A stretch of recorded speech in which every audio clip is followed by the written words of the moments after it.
Marie-Anne Adelaide Lenormand, later to become known as the most celebrated fortune-teller of her age, was born on May 27, 1772, in the provincial town of Alissa, Normandy. Her beginnings were humble, the daughter of a modest merchant and a mother devoted to religion and duty.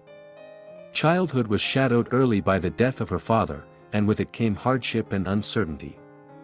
Yet even as a child, she displayed a sharp intelligence and an uncanny ability to observe the world with a penetrating clarity that unsettled those around her. At the age of 6 she was placed in a convent for her education, where her gifts first revealed themselves in ways that could not be dismissed.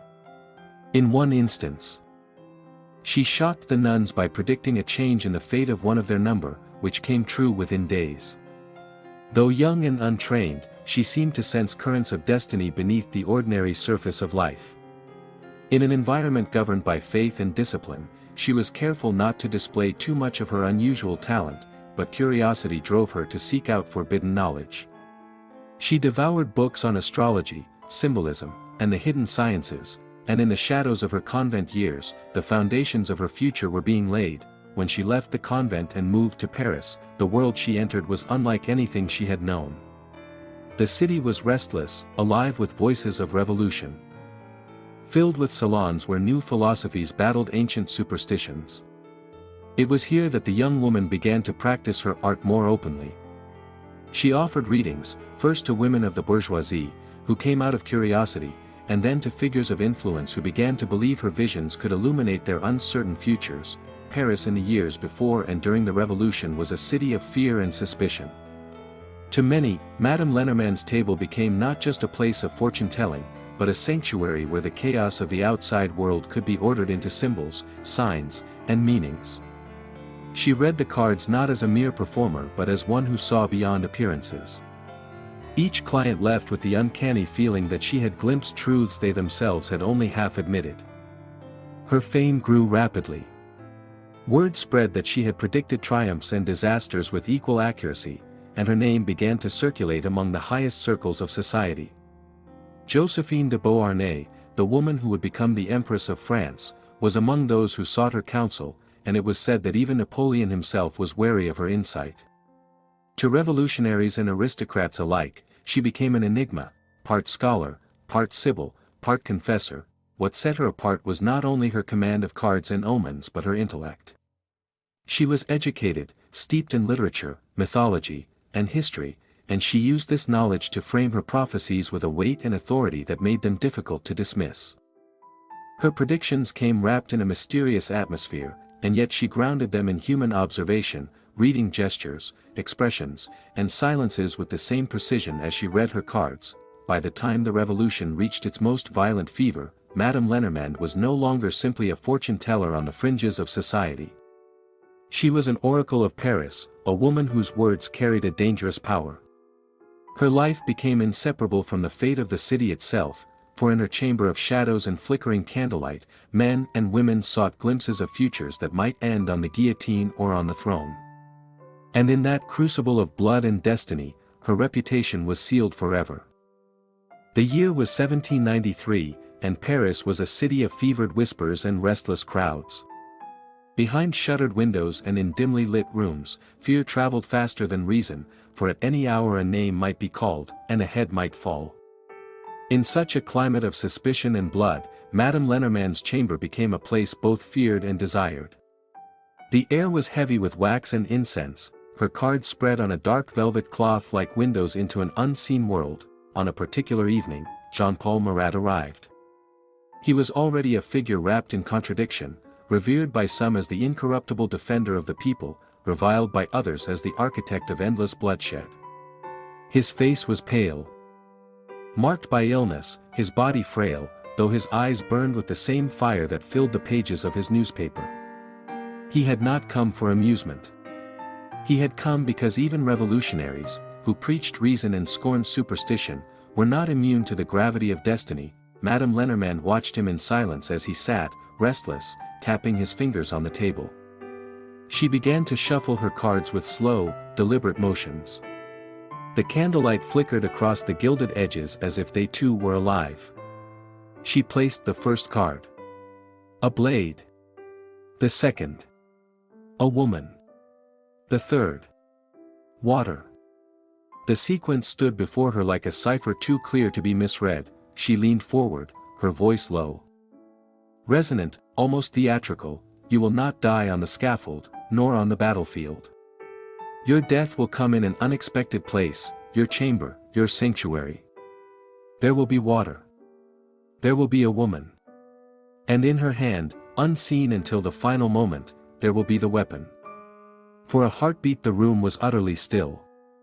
Marat's eyes narrowed. He tried to dismiss the image with a laugh, brusque and sharp, yet his laughter rang hollow. The words clung to him like smoke. He left the chamber with hurried steps, but behind his retreating figure lingered the echo of the prophecy, curling in the air like a shadow he could not outrun. Days passed. Paris throbbed with heat and unrest. Marat, tormented by his chronic skin disease, spent long hours submerged in a medicinal bath, his body wrapped in linen, his writing board balanced across the tub as he continued his endless denunciations of traitors and moderates. On the afternoon of July 13, a visitor was announced, a young woman from Normandy named Charlotte Corday. She claimed to have knowledge of conspirators, and Marat, ever eager to expose enemies of the Republic, allowed her to enter. The scene was intimate, almost domestic, the revolutionary in his bath, the young woman leaning close to hand him a paper. He wrote as she spoke, his voice weary but intent. Then, in a movement sudden and silent, she drew a knife from her bodice and drove it into his chest. The blade pierced his heart. He had only the strength to cry out to his companion in the next room, "Help, my dear friend." Before the water around him bloomed crimson, thus it happened, exactly as the cards had foretold. Not in the square, not before the roaring crowds, but in the solitude of his chamber. Water. A woman. A blade. The prophecy was fulfilled with chilling precision, and Paris, once more, drowned in both blood and destiny. The summer of 1794 weighed heavy upon Paris. The revolution, once ablaze with the promise of liberty, had curdled into fear. The air seemed charged, not only with the heat of July but with the unspoken knowledge that even the most powerful could be condemned overnight. In this climate of suspicion, Madame Lenormand continued to receive her visitors, the flicker of her candles casting shifting shadows across her chamber. She had grown accustomed to faces taut with anxiety, but on one particular night the man who entered her room carried a gravity like no other. It was Maximilien Robespierre, the incorruptible himself. He came not as a skeptic nor as a believer, but as a man troubled by the weight of destiny. His features were stern, composed as always, but behind his spectacles flickered a trace of doubt, a fleeting glimpse of weariness. He wished to know what the future held, though part of him already feared the answer. Madame Lenormand did not smile. Nor did she attempt to soften her ritual. She shuffled the cards slowly, with the solemnity of a priestess invoking ancient forces. The silence in the room was thick, interrupted only by the faint crackle of a candle wick. One by one she laid the cards on the table. The first revealed the tower struck by lightning, a symbol of sudden ruin. The second showed a gathering of men, their faces veiled in shadow. The third displayed the blade once again, suspended above a figure who waited, resigned. Her voice emerged low and steady, almost like the tolling of a distant bell. You will not die in battle, nor in exile. Your end will come swiftly, at the hands of your own assembly. I see betrayal among your allies. I see the crowd rejoicing. And I see your face, pale and broken, before the great blade of the guillotine. The people you claim to defend will call for your death, and the revolution itself will devour you. Robespierre's composure faltered. For a moment his lips tightened as though he meant to protest, yet the words died in his throat. He rose abruptly, adjusting his coat with rigid precision, and left the room without offering thanks or payment. The prophecy trailed after him like an invisible companion. Weeks passed, and the storm gathered. His enemies in the convention whispered and plotted, their fear of his power growing each day. On the night of July 27, Robespierre and his closest allies were declared outlaws. The following day, chaos reigned. At the Hôtel de Ville, he was struck by a pistol shot that shattered his jaw, leaving him broken and unable to speak. Carried to the conciergerie, he awaited his fate. On July 28, 1794, Maximilien Robespierre, once the voice of incorruptible virtue, was led to the guillotine alongside his followers. His face, bandaged and bloodied, was turned toward the jeering crowd. The blade fell, and with it ended not only his life but the reign of terror he had so fiercely commanded. Just as Madame Lenormand had spoken, his death came not from foreign enemies or distant traitors but from within his own circle, in the heart of the revolution he had shaped. The tower had fallen, the shadows had revealed their knives, and the guillotine had claimed its prophet of terror. Paris in the late 1790s had begun to shift again. The frenzy of the revolution was slowly receding, leaving behind a city eager for stability, elegance, and the promise of new power. Amid this restless society, Madame Lenormand's fame remained undiminished. Her chamber, where candles flickered over velvet-covered tables, continued to attract the city's most ambitious and influential figures. Among them came a woman whose future would intertwine with the destiny of France itself, Josephine de Beauharnais. Josephine entered the room with grace and poise, yet her eyes betrayed a mixture of hope and anxiety. She had weathered the storms of the revolution, lost her first husband to the guillotine, and faced exile and uncertainty. Now, with whispers of Napoleon Bonaparte's rising prominence, she sought clarity about love, status, and survival. Madame Lenormand, familiar with the subtle tremors of human desire and ambition, prepared her cards. The first card revealed a crown, luminous yet distant. The second, a pair of intertwined figures, a symbol of union fraught with both passion and challenge. The third card depicted a sword over a heart, a subtle warning that love and power were never free from risk. Madame Lenormand's voice was calm, deliberate, almost hypnotic. "I see a man who will rise higher than any you have known," she said. "Your union will bring you both glory and hardship. You will ascend to heights few imagine, but do not expect love alone to shelter you. Trials will come from those closest to you, and your heart will face choices that cannot be ignored.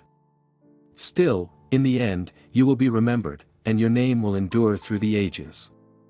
Josephine listened, captivated by the certainty in the seer's tone. She felt both relief and unease, for the prediction promised greatness but not without cost. Reality soon followed the contours of this vision.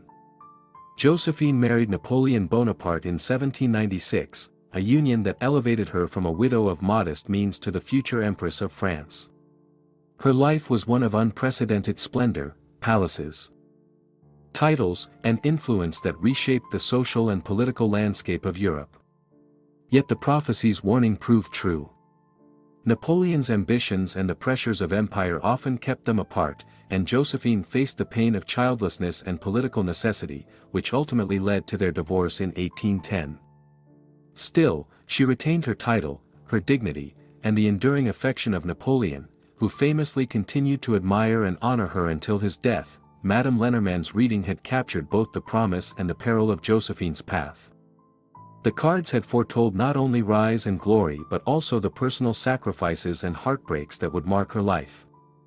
In her chamber, the same shadowed air, the same flickering candles, had offered a vision of destiny, the intertwining of love, ambition, and historical consequence, where triumph always carried the weight of cost. Even as Europe reshaped itself under Napoleon's sword, the prophecy endured, a silent testament to the power of perception, intuition, and the mysterious ways in which fate whispers its designs to those who know how to listen. By the turn of the century, Napoleon Bonaparte had transformed from a brilliant young general into the undisputed master of France, his name echoing in every corner of Europe. Paris, ever the city of ambition and intrigue, watched with awe as he consolidated power. In this era of splendor and danger, Madame Lenormand remained a shadowed presence behind the scenes, consulted by those who sought a glimpse of what even the mightiest could not yet see. Napoleon arrived at her chamber in the midst of campaigns and political upheaval. Unlike the trembling or cautious visitors she had seen before, he was confident, commanding, certain of his destiny. Yet even he, who believed himself guided by reason and genius, could not ignore the allure of foresight. Madame Lenormand laid out her cards slowly, the candlelight reflecting in her eyes like distant stars. The first card revealed a throne, radiant yet precarious. The second, a figure bound by chains of circumstance. suggested triumph entangled with limitation. The third, a ship caught in stormy seas, spoke of journeys, exile, and isolation. Her voice was steady, carrying the weight of inevitability. I see a man who will climb higher than any king, whose victories will reshape the world, she intoned. But even the highest throne rests upon fragile ground. There will be glory beyond measure, yet betrayal, loss, and exile await. Your power will command armies, yet it cannot command fate. In the end, the world will remember your brilliance, but not your dominion. Napoleon, like all before him, left with a mixture of intrigue and defiance. The prophecy lingered in his mind, a shadow he could neither dismiss nor fully embrace. History would fulfill her vision with haunting precision. Napoleon's victories were legendary: Austerlitz, Jena, and countless triumphs that expanded the French Empire across Europe. Yet the warnings of the cards came true. The Russian campaign ended in disaster, allies turned against him, and coalitions rose to crush the empire he had built. In 1814, he abdicated and was exiled to Elba, only to return briefly before final defeat at Waterloo in 1815. He spent his last years on the remote island of St. Helena, a man of extraordinary intellect and ambition, yet removed from the throne and surrounded by the silence of exile. Madame Lenormand lived to see these events unfold, her fame enduring long after the revolution had ended and Napoleon's star had risen and fallen. She died in 1843, at the age of 70, leaving behind a legacy of insight and mystery. Her life had spanned the most turbulent and transformative decades in French history, and her influence, though subtle, had touched the lives of revolutionaries, rulers, and dreamers alike. Though she had predicted deaths, rises, and exiles with eerie precision, it was not the accuracy of her prophecies alone that secured her renown. It was the manner in which she wove fate into narrative, reading not only the cards but the hidden impulses of human nature. She became a symbol of the unseen forces that shape history: intuition, foresight, and the delicate interplay between chance and destiny. Madame Lenormand's story, from a small child in Alsace to the confidant of kings and revolutionaries, ended not with scandal or violence but with quiet dignity. The cards, now scattered across time, remained her testament, a bridge between the mortal and the mysterious, a reminder that even in a world ruled by ambition, politics, and blood, there are currents invisible to the eye, guiding the destinies of all who dare to see.